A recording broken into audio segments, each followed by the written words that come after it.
Hello there, thanks for stopping by. Welcome to Messing About with a Narrowboat. In this week's episode, we're going to focus on first fix electrics.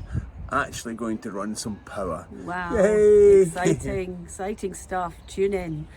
Now, just a word of warning, I'm no electrician, I'm not a qualified electrician, so everything that's about to happen in this vlog is for information and entertainment only. Yeah.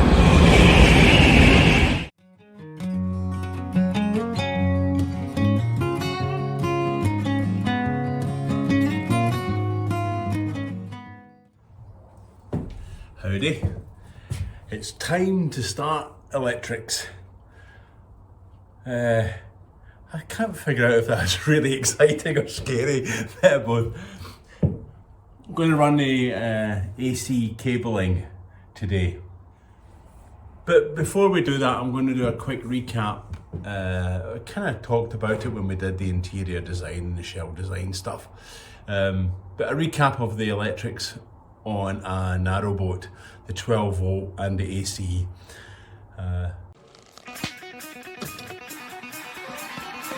But here you go. I'll do a quick recap and then we can crack on. Head over to episode 10 and you'll get our video on all the mathematics and all the calculations for ballast and solar and electrics.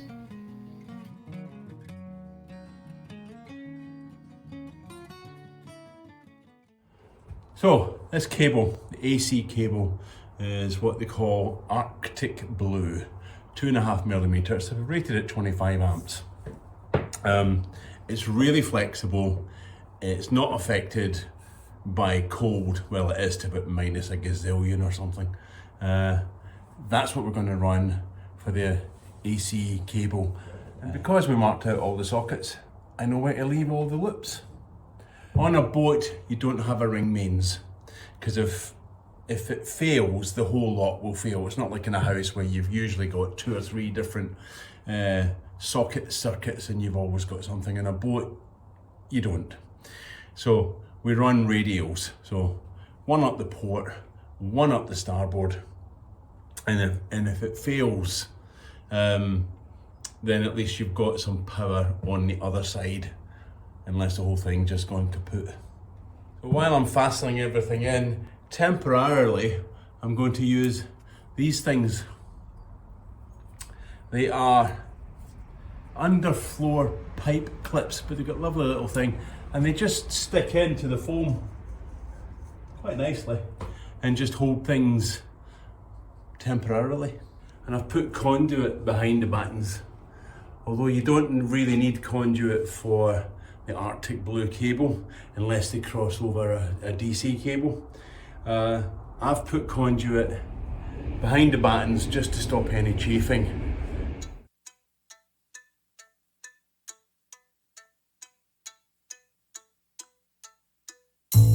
Oh, that's the cable runs down. Boy, that was complicated.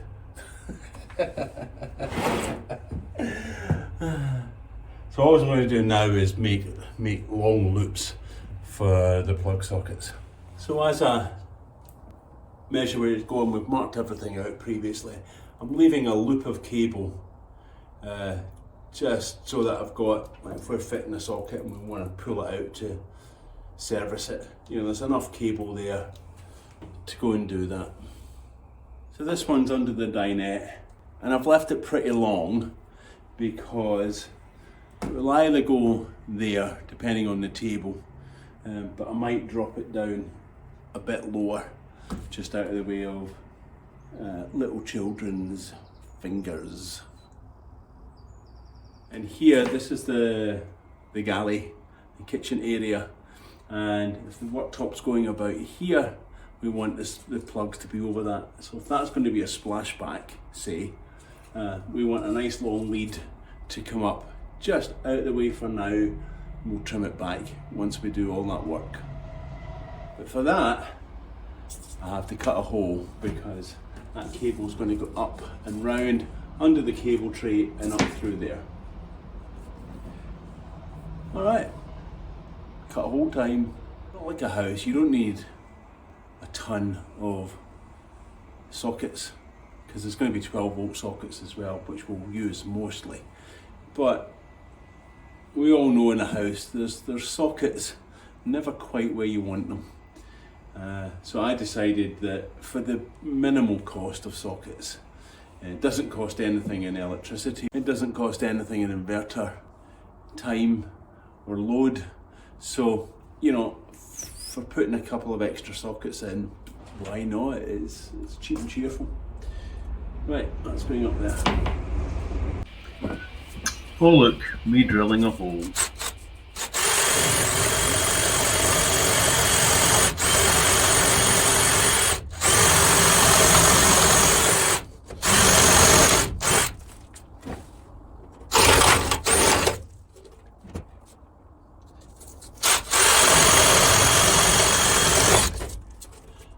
Yeah, better with the multi-tool. Now I've cut it at an angle and I'm going to put some conduit in there at the moment because it's got to go behind the cable tray. So I've left plenty of slack for it to do that. This is where these pipe clips come in handy because they fit round the conduit rather nice and they just hold in. Now I'll need to dig out a bit of spray foam in there. I'll do that, well, when I've got the majority of this done. And that's a bit thick for when it comes to get behind the cladding, but it flattens out a bit. We will be okay, I think. We'll be fine with that. And a bit of spare. More clips. And this big long one here is for the washing machine.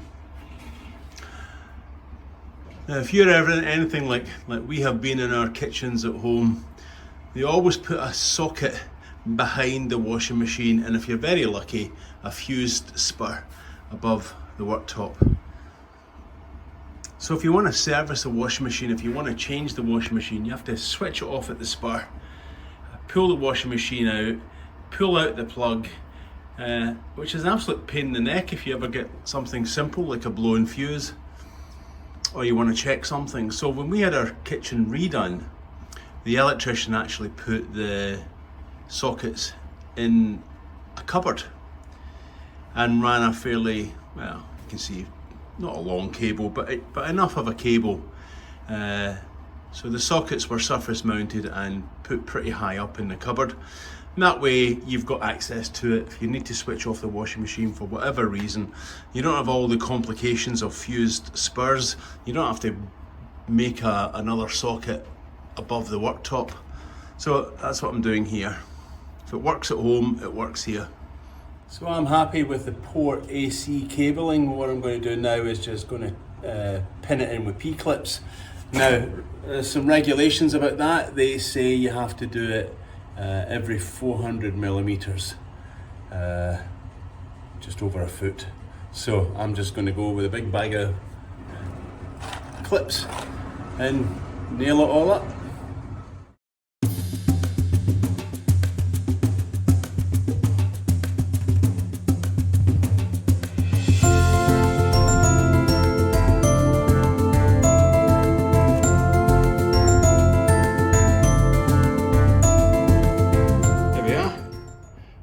Port side all tacked up, 300 millimeter spacings, complies nicely with the regulations, all marked out. A couple of long cables for where we're going to put it, like at the dinette, or for the washing machine in the cupboard, or for something in the electrical cupboard. And then they're all going to terminate up here for the moment, and up here I'm going to have a consumer unit. So marking out the floor was really helpful. It identified that one of the sockets, while it was on my drawing, my drawings are not millimetre perfect, but it was behind the washing machine, so we just moved it a bit. So it's been a really good exercise to mark out the floor. Validates a lot, so we've done a fair bit of thinking time. You know, when we sat and did the original designs, we went, oh, plug there, and plug there, and plug there, and plug there, and plug there, and we're thinking, don't need all of that. Yeah, so it's been great. There's only one thing left to do. That's to break out the bad boy. This is my labeler. Had it for a while. Now I've been around IT for nearly 40 years. In fact, more than 40 years. Bloody hell, 1979 was my first job in IT. Gosh, computer programmer. Anyway, so I've been around IT and network cages and wire cages and distribution boxes so long that I know that you can come up with brilliant numbering schemes, right? You know, you get color-coded purple A and a red one for B and 01592X, right? And somebody puts all those little labels on a nice cable and then puts it on a networking box.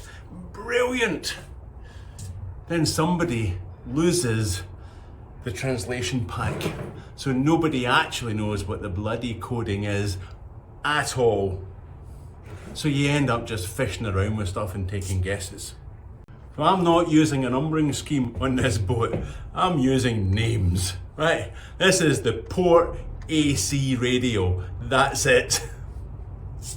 Now this label is pretty cool. It's a Rhino 5200.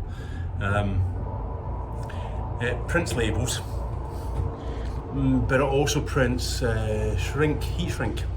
So you can print the label and then heat shrink it on. Now I'm not going to heat shrink yet because the cable lengths need to be trimmed and cut. But the other thing it does is print flags. So, I don't know if you can see that.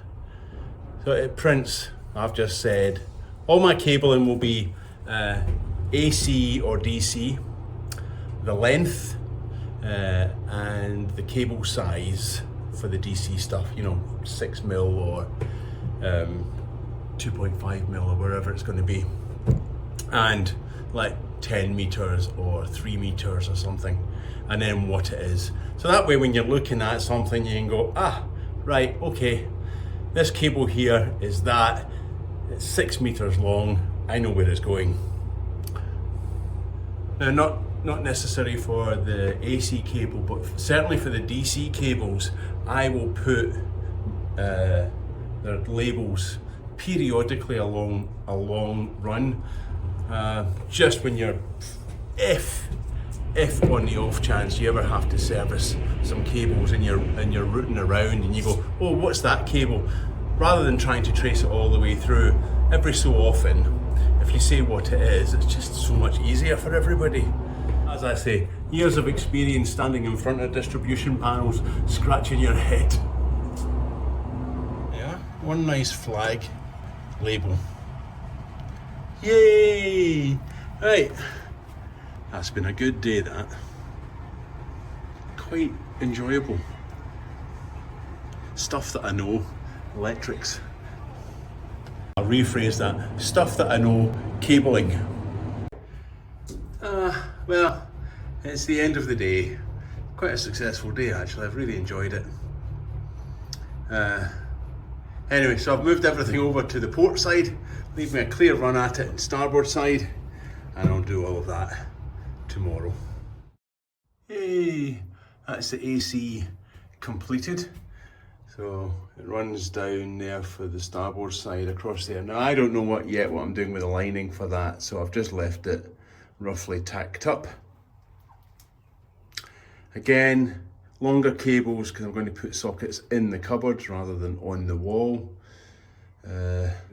Anyway, all tacked up on the starboard side, 300mm spacings. We don't have sockets above the gunnels. Along here there's not many sockets in this side. I was going to put one up the top for the TV, which will sit up here, but not so sure. So that was a 50-meter roll of Arctic blue, and I used 50 meters. And I've left cables long just because I don't know whether I'm going to put the consumer unit there, or the consumer unit there, or there, or, you know, don't think I'm putting anything on this wall. galvanic isolator and the master switches for horn and stuff. Right, having a wee break. Time for a confession. Now yesterday I washed my work clothes. Don't worry, I wash them quite often, at least weekly. But I washed them, I put them in the dryer, I took them out the dryer, I put them somewhere safe so that I could get them this morning and put them on and go to work. Can I find them? I am absolutely darned if I can find where I put my work clothes. And I know I brought them out the dryer, and I know I put them on the stairs. Roma claims she never touched them. She never saw them. I have no idea where they are. What a senior moment. So I'm in my normal gear, which actually isn't much different from my work gear. So when Roma sees this, she'll be furious. So, temporary socket at one end with the vacuum cleaner plugged into it. Plug at the other end. Let's plug it into some power. Alright. Let's see if the vacuum cleaner works.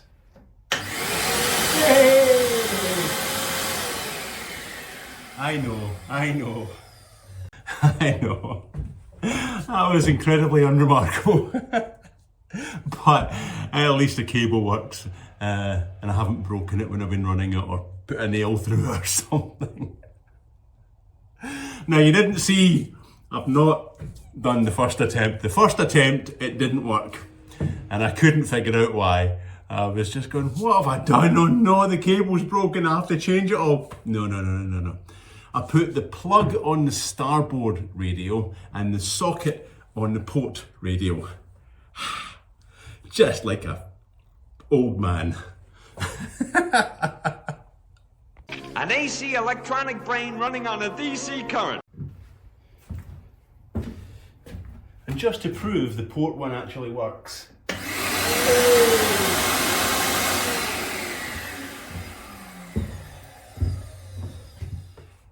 So I think that's a good place to end this video. It feels like it's quite long with me doing the kind of recaps and introductions.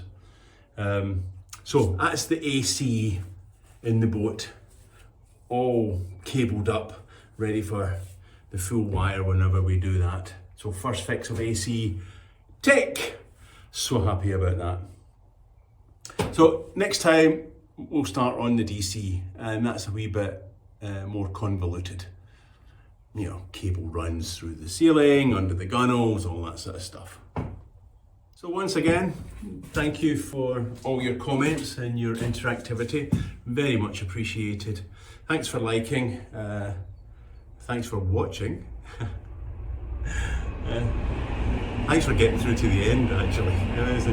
And thanks for subscribing. And if you haven't subscribed, please click the subscribe button and the little bell icon, and that will give you a notification of every time we release a new video on Mondays.